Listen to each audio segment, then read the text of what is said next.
Assalamualaikum warahmatullahi wabarakatuh. Sahabat sehat, selamat bertemu lagi dengan Rumah Akreditasi. Rumah Akreditasi adalah rumah tempat kita belajar, bertanya, dan berdiskusi masalah akreditasi.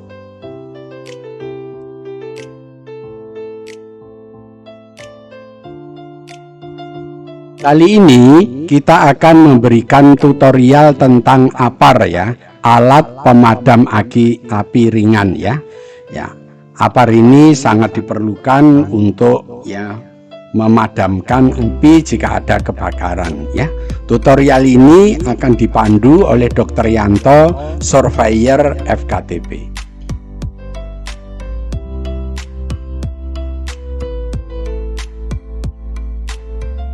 Baik, kita pahami beberapa pengertian ya. Yang pertama adalah apa yang dimaksud api ya. Jadi api adalah suatu proses kimia, yaitu proses oksidasi cepat yang menghasilkan panas dan cahaya. Jadi api itu adalah oksidasi ya, reaksi antara oksigen dengan sesuatu yang bisa menghasilkan panas dan cahaya.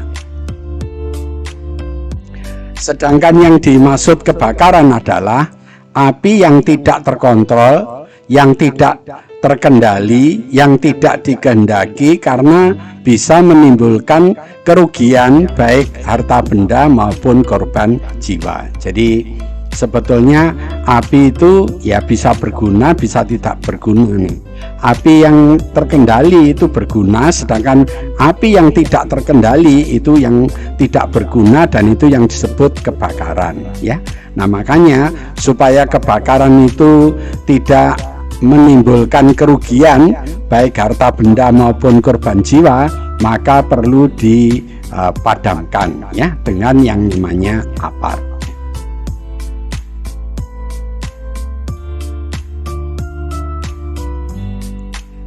Baik Bapak Ibu ya, kita perlu memahami tentang teori segitiga api ya. Jadi api ya bisa berlangsung jika ada 3 zat yang bertemu ya. Apa itu? Yaitu yang pertama adalah bahan yang bisa terbakar ya. Jadi bahan yang bisa terbakar itu bisa bensin, bisa kertas, bisa kayu, pokoknya sesuatu yang bisa terbakar. Itu yang pertama. Kemudian yang kedua oksigen, kemudian yang ketiga panas. Jadi kalau ketiga zat itu berkumpul jadi satu, itu bisa menimbulkan api ya. Sekali lagi, jadi dalam teori segitiga api dinyatakan bahwa api ya bisa terjadi jika 3 bahan ini berkumpul jadi satu, yaitu bahan yang terbakar, oksigen, dan panas yang cukup. Jadi makanya kita harus hati-hati kalau 3 bahan ini terjadi menjadi satu di suatu tempat, berarti itu risiko terjadi kebakaran. Namun di sini dikatakan ya, dengan adanya ketiga elemen tersebut kebakaran belum terjadi, hanya menghasilkan pijar atau hanya menghasilkan api. Jadi maksudnya kalau ketiga bahan ini ya, bahan yang mudah terbakar, oksigen, dan panas, nah itu berkumpul jadi satu dengan jumlah yang cukup akan menimbulkan api. Nah kalau dibiarkan nanti juga akan menimbulkan kebakaran. Jadi ini yang disebut the fire triangle ya.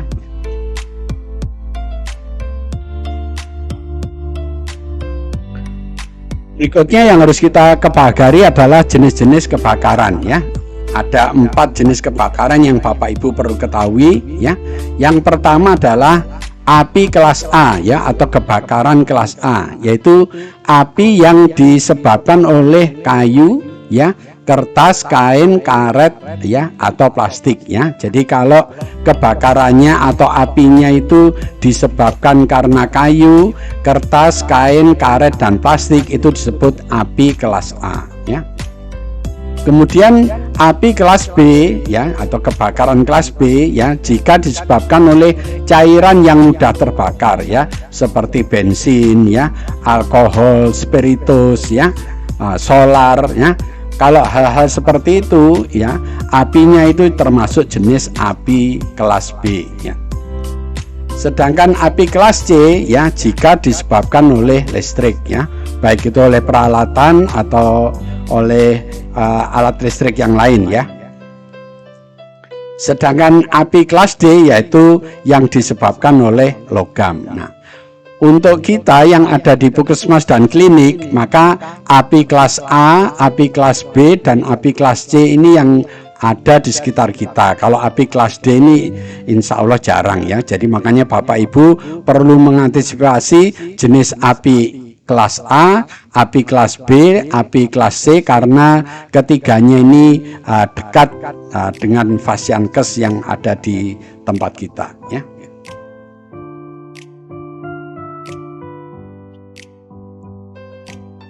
Baik, kita bahas tentang kebakaran kelas A ya.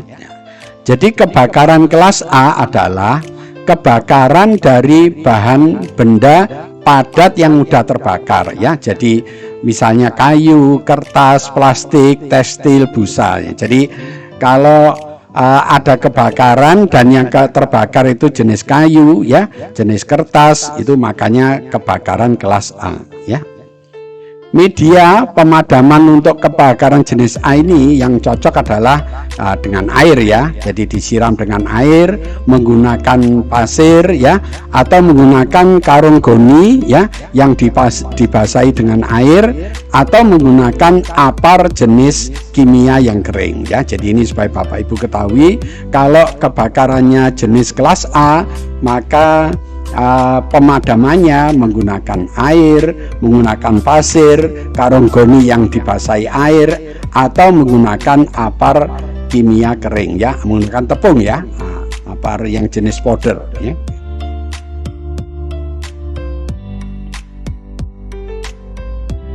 Berikutnya kita pahami tentang kebakaran yang kelas B ya. Untuk kebakaran kelas B adalah kebakaran dari bahan cair atau gas yang mudah terbakar ya. Di sini disebutkan seperti bensin, solar, minyak tanah, bensol, oli, spiritus. Kebakaran jenis ini disebut kebakaran kelas B.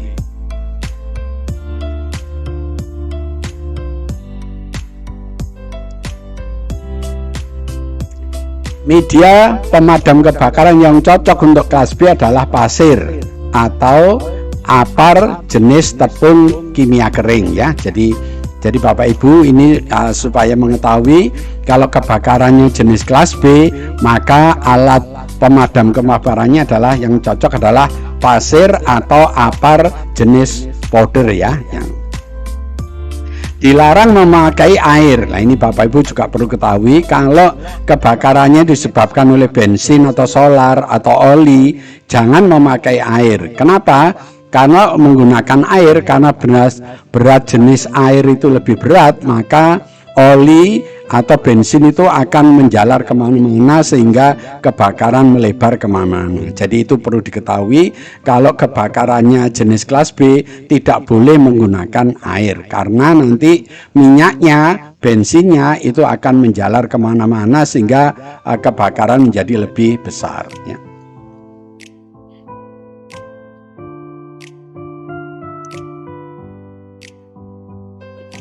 Berikutnya untuk kebakaran kelas C adalah kebakaran yang disebabkan karena arus listrik ya, atau oleh peralatan ya, misalnya oleh mesin, generator ya, panel listrik dan lain-lain ya. Jadi kalau kebakarannya akibat listrik itu termasuk kebakaran kelas C ya. Nah, media pemadaman kebakaran yang cocok untuk ini adalah apar jenis yang tepung kimia ya, yang powder ya. Jadi untuk kebakaran yang kelas C ini yang paling cocok adalah tepung kimia ya. Dan di sini disarankan sebelum memadamkan lebih baik matikan dulu sumber listriknya agar kita aman dalam memadamkan kebakaran ya. Ini untuk kebakaran yang jenis kelas yang C.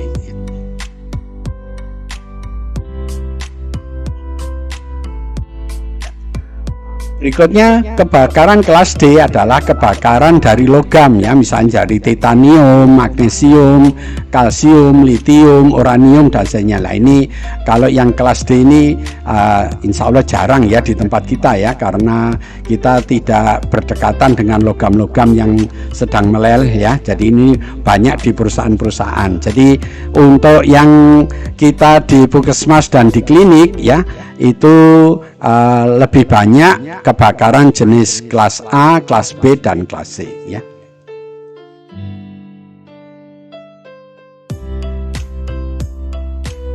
Baik, sekarang kita pahami apa yang disebut dengan APAR ya.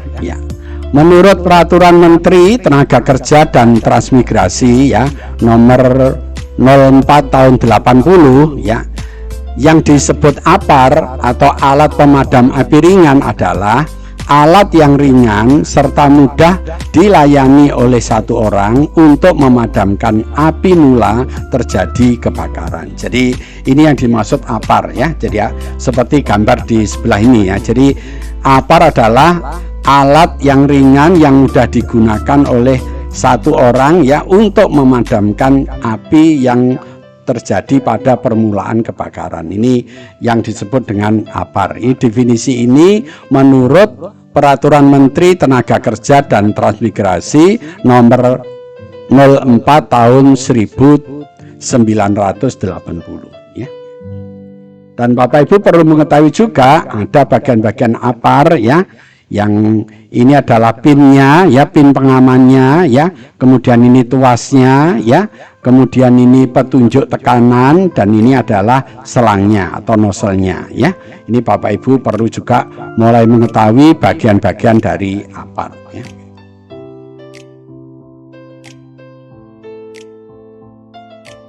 Berikutnya ada berapa jenis APAR ya. Nah, ada APAR yang isinya cairan ya. Jadi isinya cairan itu biasanya air ya, itu yang pertama. Yang kedua busa ya, jadi foam ya. Jadi biasanya tertulis di sini ini foam, ini busa. Jadi ini nanti kalau disemprotkan itu dalam bentuk busa. Kemudian tepung ya, powder ya. Ini yang dalam bentuk tepung. Kemudian yang terakhir dalam bentuk gas. Gas biasanya nozzle-nya dalam bentuk corong seperti ini. Jadi Bapak Ibu sekalian, jenis APAR ini berdasarkan isinya itu ada 4: jenis cairan, jenis busa, jenis tepung, dan jenis gas ya.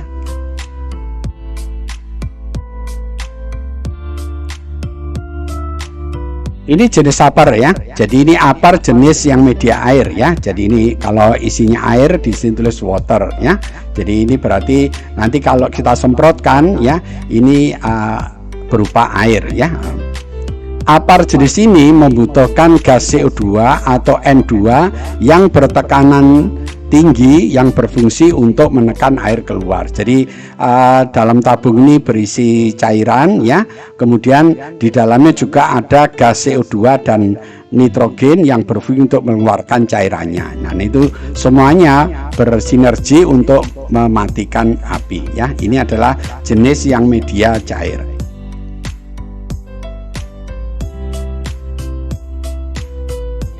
Kemudian yang kedua adalah APAR yang medianya busa. Jadi ini berupa busa ya di dalamnya ada busa ya.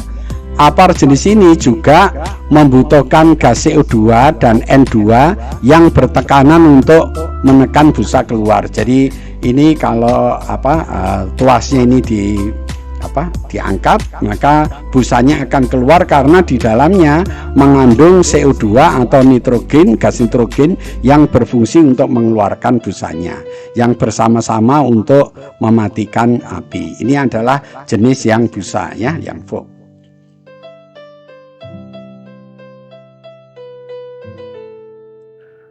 Berikutnya adalah yang jenis serbuk. Jadi APAR yang isinya serbuk ya, serbuk kimia ya. Ya, ini juga di dalamnya selain serbuk juga bertekanan, yaitu ada tekanan CO2 ya, diberi gas CO2 karbon dioksida dan nitrogen yang berfungsi untuk mendorong serbuknya ini keluar. Jadi kalau tuasnya ini diangkat, maka dari noselnya ini akan keluar serbuk-serbuk kimia yang bersama-sama dengan CO2 dan nitrogen itu untuk mematikan api, ya.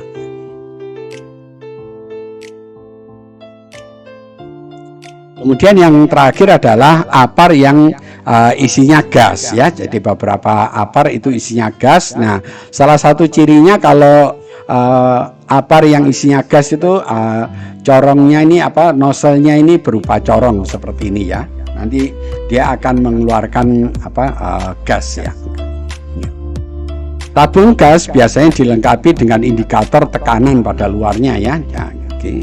Kemudian khusus untuk tabung yang berisi gas CO2, ya, corong semprotnya itu melebar yang berfungsi untuk merubah CO2 yang keluar menjadi kabut. Jadi ini dibuat corong seperti ini supaya nanti CO2 yang keluar itu kalau disemprotkan itu berubah menjadi kabut yang berfungsi bersama-sama untuk memadamkan api.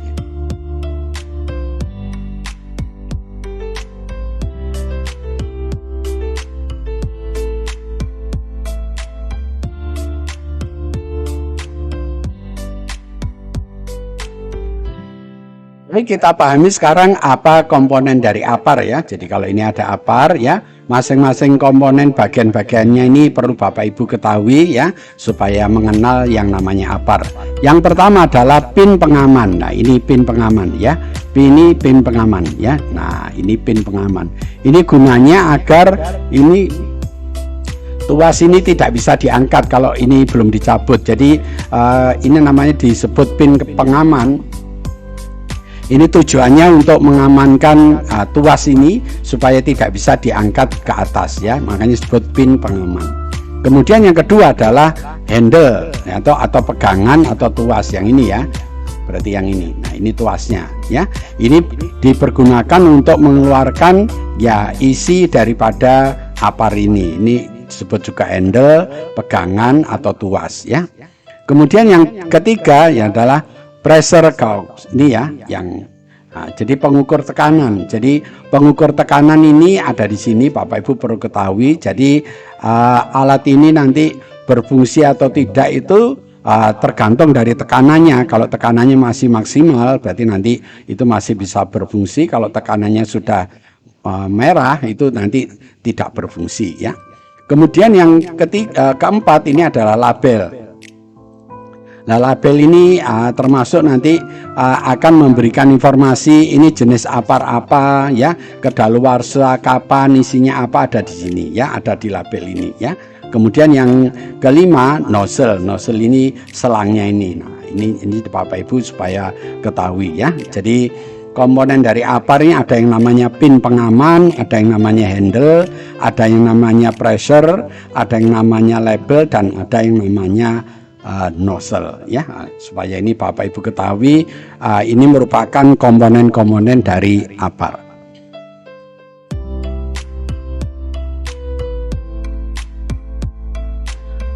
Nah, bagaimana berikutnya adalah cara pemasangan apar, ya. Jadi memasang apar itu di tembok bagaimana caranya, ya, ini perlu, ya.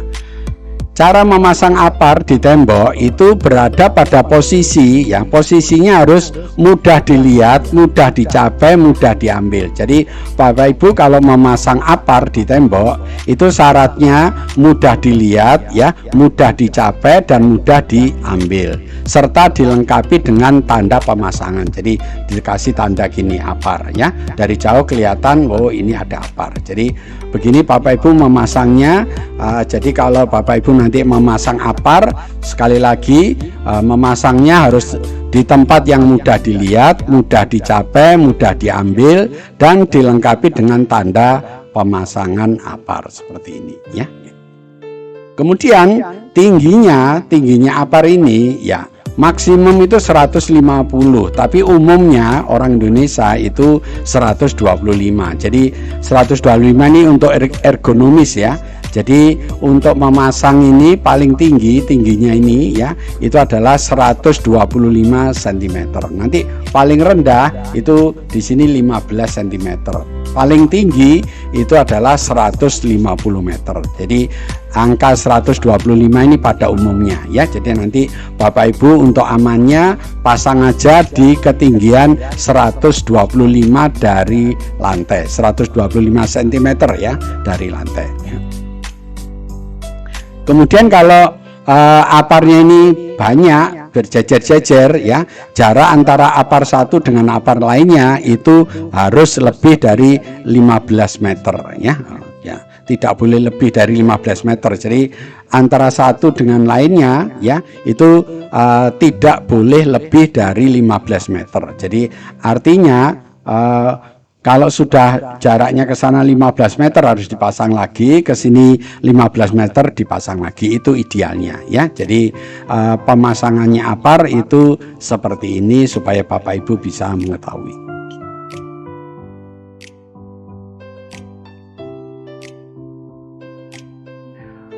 Untuk memasang tanda ya Bapak Ibu perlu membuat segitiga ya, segitiga merah ini ya, dimana dasarnya ini 35 cm ya. Jadi membuat tanda seperti ini segitiga merah ya, itu ini sepanjang 35 cm ya. Kemudian ada tulisan apar ya, alat pemadam api ringan. Tulisannya ini 3 cm ya. Jadi ini tingginya 3 cm ya, segitiganya merah. Kemudian ada tanda panah putih ya. Ini sepanjang 7,5 cm.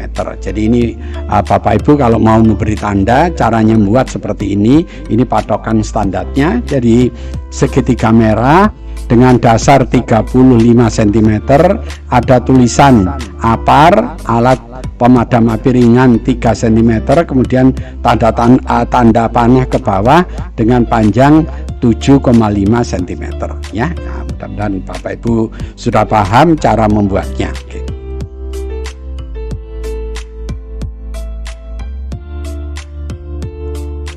Bagaimana sekarang cara penggunaannya apar ya?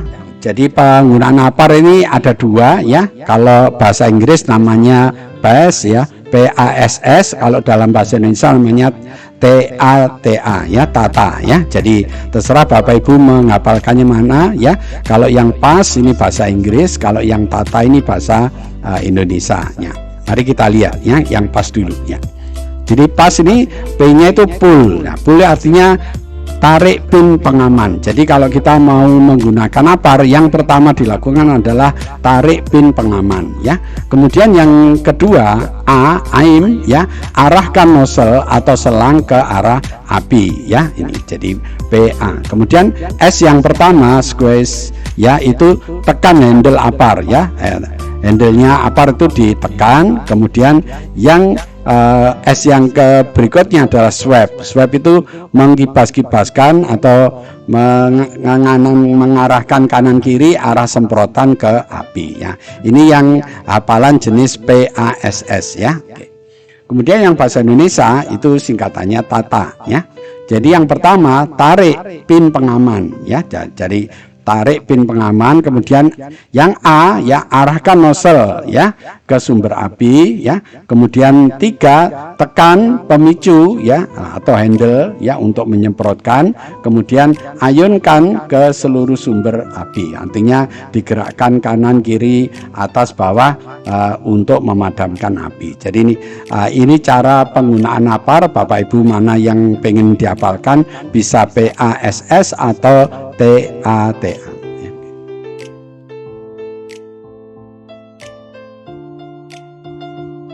Baik, kita ulang lagi ya, cara penggunaan apar ya. Yang pertama adalah tarik pin. Jadi ini ada pinnya, Bapak Ibu tarik dulu. Ini pin pengaman ya. Soalnya kalau pinnya ini tidak ditarik, maka handle-nya ini tidak bisa digerakkan. Jadi supaya handle-nya ini bisa digerakkan, langkah yang pertama penggunaan apar adalah menarik pin. Jadi tarik pin pengaman ya, safety pin apar. Jadi ini ditarik ya, dilepaskan. Nah, ya. Ini adalah langkah yang pertama.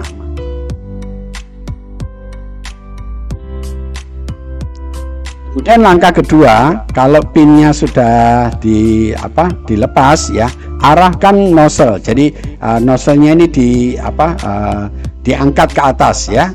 Jadi arahkan nozzle atau pangkal selang ke sumber api. Jadi ini nozzle-nya ini diarahkan ke api dan ini nanti ditekan ke atas ya. Arahkan nozzle-nya atau pangkal dari selang ya. Yang dipegang ujungnya ini bukan selangnya, yang dipegang ujungnya selang ini ya. Diarahkan ke api ya, dan nanti pada saat mengeluarkan ini tuasnya ini ditarik ke atas ya.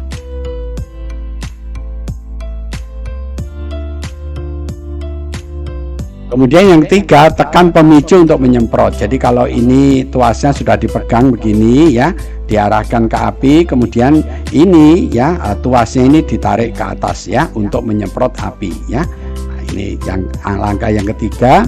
Kemudian langkah yang keempat,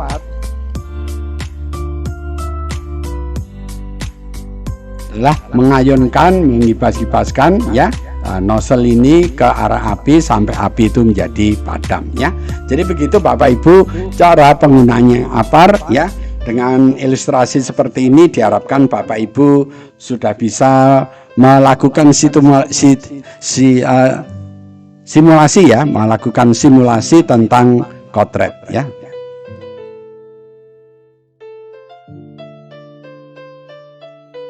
Baik, sekarang berikutnya adalah pemeliharaan APAR ya. Bagaimana cara memelihara APAR ya? Jadi pemeliharaan APAR itu bisa dibagi tiga.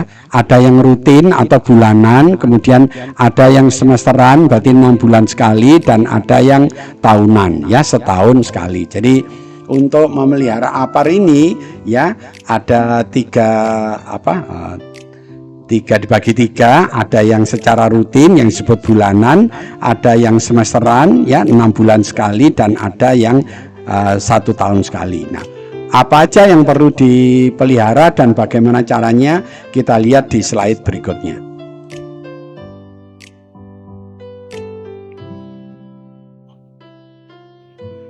Baik, kita lihat sekarang bagaimana cara pemeliharaan APAR secara bulanan ya.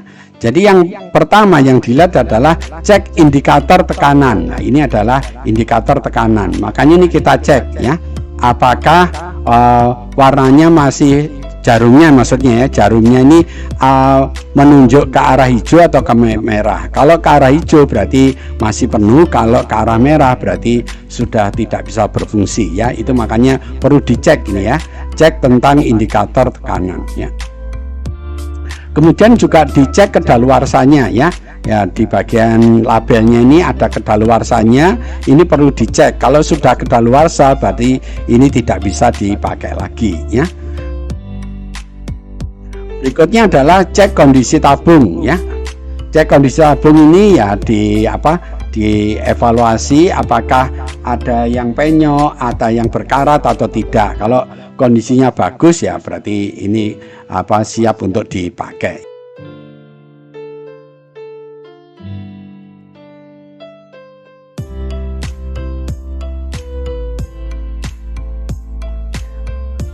Kemudian untuk pemeliharaan bulanan ya yang lain ya adalah cek indikator tekanan ya. Saat melakukan pengecekan indikator tekanan ya pastikan jarum ya pada indikator mengarah ke warna hijau. Jadi ini caranya melakukan pemeliharaan bulanan ya. Yang caranya cek indikator tekanan. Jadi di sini disebutkan saat melakukan pengecekan indikator tekanan pastikan jarum ya pada indikator mengarah ke warna hijau ya. Kenapa harus ke warna hijau? Itu artinya tekanannya masih penuh ya. Oke.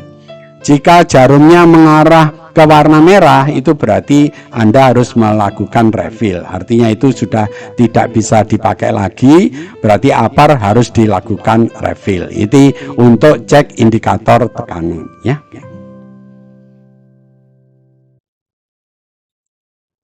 Kemudian cek kedaluarsa ya. Salah satu hal penting ya yang perlu dicek adalah tanggal kedaluarsa. Kenapa ini penting? Karena untuk APAR-APAR jenis yang powder ya, dry ya, untuk yang kimia kering ya, itu jika sudah kedaluarsa dia akan menggumpal dan sehingga tidak bisa untuk digunakan. Jadi makanya APAR untuk jenis yang dry chemical itu kalau sudah kedaluarsa tidak bisa dipakai ya, harus dilakukan refill.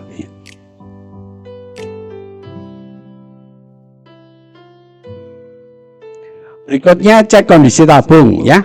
Kondisi fisik tabung adalah cara pengecekan yang paling mudah yang dapat dilakukan karena kita hanya perlu melihat dari luar keadaan fisik tabung itu ya, misalnya ada yang penyok atau tidak ya, keropos atau tidak, ada yang berkarat atau tidak. Kalau itu semuanya masih baik, masih mulus, berarti alat itu masih siap untuk dipakai. Dan jangan lupa untuk mengecek kondisi valve ya atau kantong katup dari tabung ya, sehingga pada saat mau digunakan ya alat itu bisa berfungsi dengan baik ya.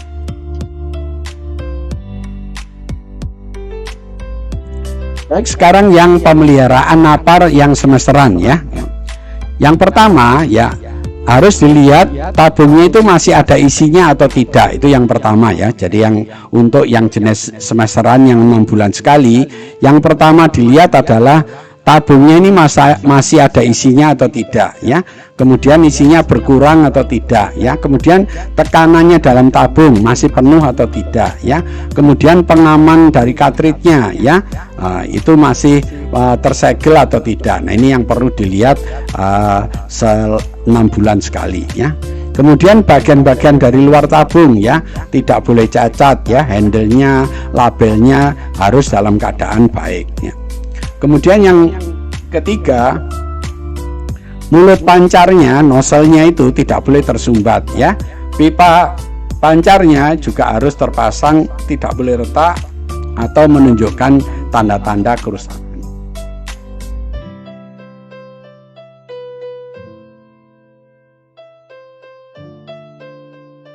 Berikutnya untuk APAR yang jenis cairan atau asam soda itu diperiksa dengan mencampur sedikit ya larutan sodium bikarbonat atau asam keras di luar tabung.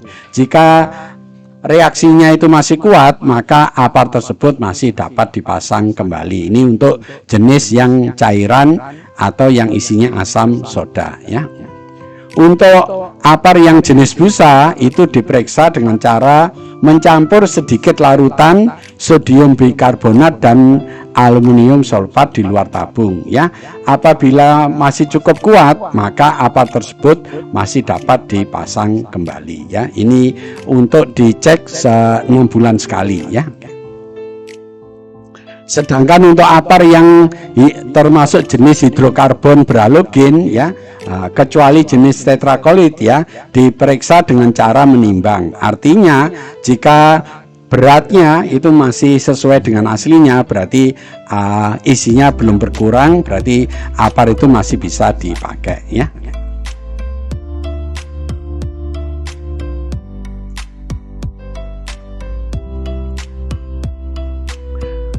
Untuk yang jenis karbon tetraklorida ya, diperiksa dengan cara melihat isi cairan di dalam tabung. Jika memenuhi syarat berarti masih bisa dipasang kembali. Jadi ini yang berisi karbon tetraklorida hanya dilihat isinya. Jika masih memenuhi syarat masih bisa dipakai kembali. Kemudian yang ke-8, untuk alat pemadam jenis karbon dioksida ya, CO2 harus diperiksa dengan cara menimbang ya. Nah, jika ada kekurangan lebih dari 10% ya, berarti pemadam itu harus diisi kembali. Jadi untuk APAR yang berisi karbon dioksida itu isinya tidak boleh kurang lebih dari 10%.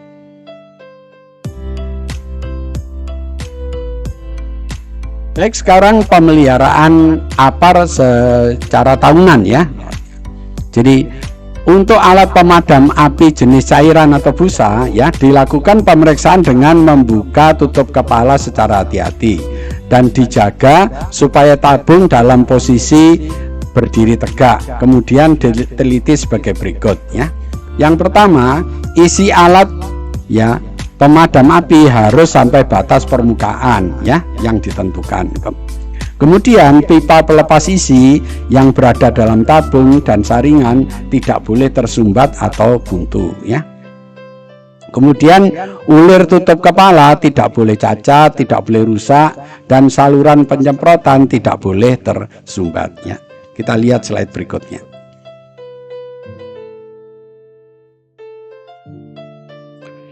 Peralatan yang bisa bergerak ya tidak boleh rusak ya, harus dapat bergerak dengan bebas ya, mempunyai rusuk dan sisi yang tajam, dan bak gasket dan packingnya harus dalam keadaan baik ya. Kemudian gelang tutup kepala harus masih dalam keadaan baik ya. Kemudian yang bagian dalam dari alat pemadam api tidak boleh berlubang atau cacat karena karat. Untuk jenis cairan busa yang dicampur sebelum dimasukkan larutannya harus dalam keadaan baik ya.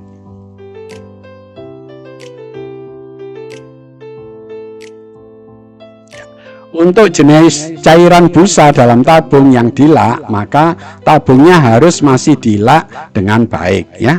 Untuk lapisan pelindung dan tabung gas yang bertekanan ya harus dalam keadaan baik ya.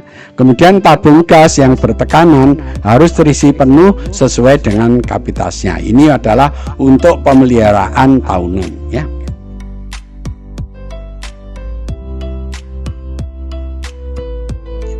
Untuk alat pemadam api jenis hidrokarbon berhalogen ya, dilakukan pemeriksaan dengan membuka tutup kepala secara hati-hati dan dijaga supaya tabung dalam posisi berdiri tegak. Kemudian diteliti menurut ketentuan sebagai berikut ya.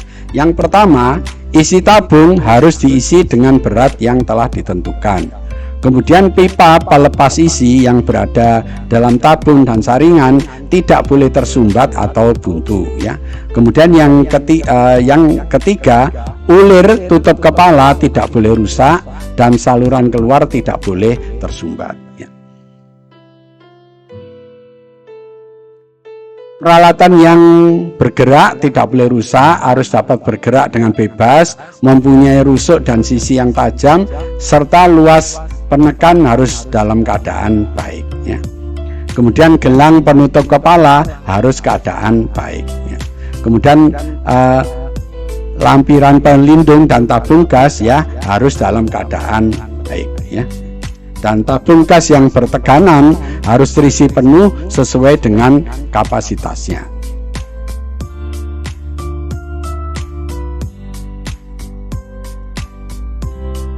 Untuk apar jenis tepung kering ya dilakukan pemeriksaan dengan membuka tutup kepala secara hati-hati dan dijaga supaya tabung ya dalam posisi berdiri tegak. Kemudian diteliti menurut ketentuan sebagai berikut ya.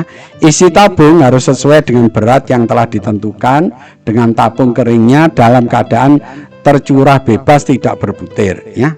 Kemudian ulir tutup kepala tidak boleh rusak dan saluran keluar tidak boleh buntu atau tersumbat ya. Kemudian peralatan yang bergerak tidak boleh rusak ya. Harus dapat bergerak dengan bebas, mempunyai rusuk dan sisi yang tajam.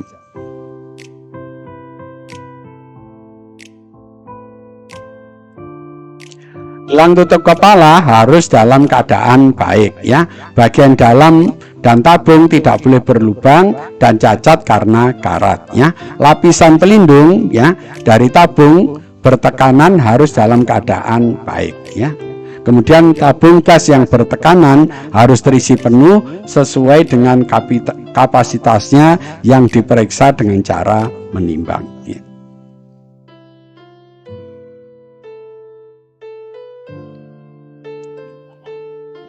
Untuk apar yang jenis pompa tangan ya atau karbon tetraklorida harus diadakan pemeriksaan lebih lanjut sebagai berikut ya. Yang pertama, peralatan pompa harus diteliti untuk memastikan bahwa pompa tersebut ya dapat bekerja dengan baik ya. Kemudian tuas pompa hendaklah dikembalikan lagi pada kedudukan terkunci sebagai semula. Kemudian yang ketiga, setelah pemeriksaan selesai, bila dianggap perlu segel diperbaiki ya.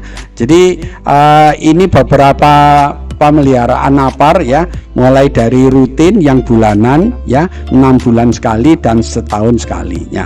Minimal kita harus bisa melakukan pemeliharaan yang sifatnya bulanan ya. Untuk yang 6 bulan dan 1 tahun ini memang perlu keahlian khusus ya. Terima kasih telah menonton video ini ya. Jika video ini Bapak Ibu anggap baik, jangan lupa beri kami like ya.